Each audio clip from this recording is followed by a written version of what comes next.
So, I'm gonna tell you a story. I was on the phone with Lilith yesterday night, and she told me that in the beginning, when God made Adam and Eve and put them in the Garden of Eden, the snake did not lure Eve with an apple, but instead, he did it with one of these. Later on in 1972, an alchemist materialized this into our timeline in a sort of botched Faustian contract in order to turn bubble wrap into gold. But I don't think we were that far off from getting gold because my family and I can't stop buying this shit.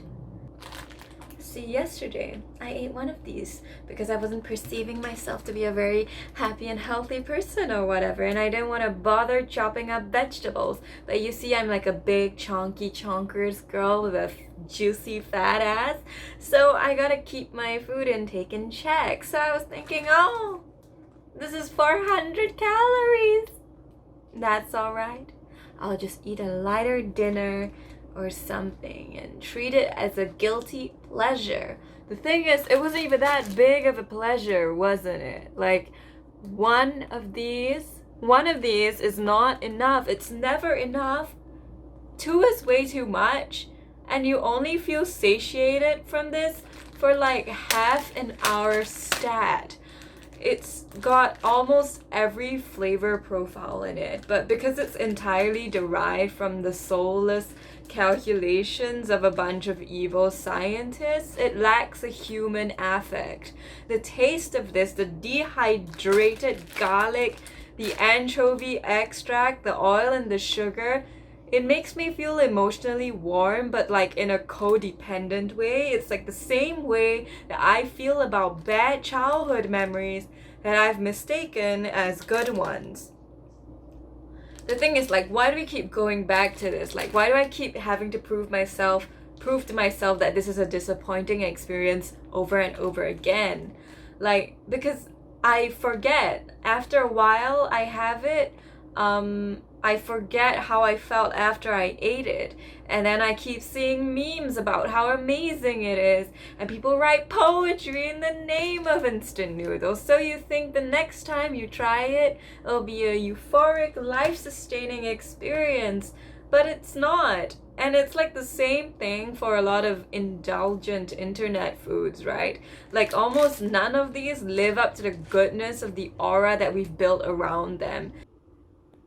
And so it like sends me into this existential fervor of wanting to go on and cite as many people as I can to back me up on this. And like, I wonder if this is at the core of a lot of problems in my life. Like, I go into this repeated pattern of trying to find comfort in something that I think is attractive and that I've been convinced by everyone around me is attractive. Then that thing disappoints me, and I try to figure out a deeper meaning in its inability to meet my expectations. Now, the real question is if Indomie mee goreng is the problem, or if I'm the problem for trying to find complex meaning in simple carbohydrates.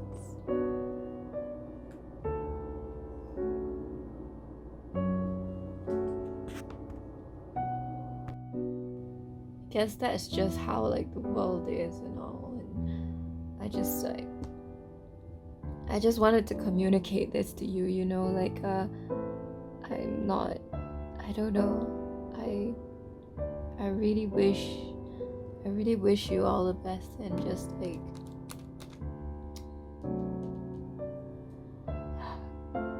it's not like anything, it's just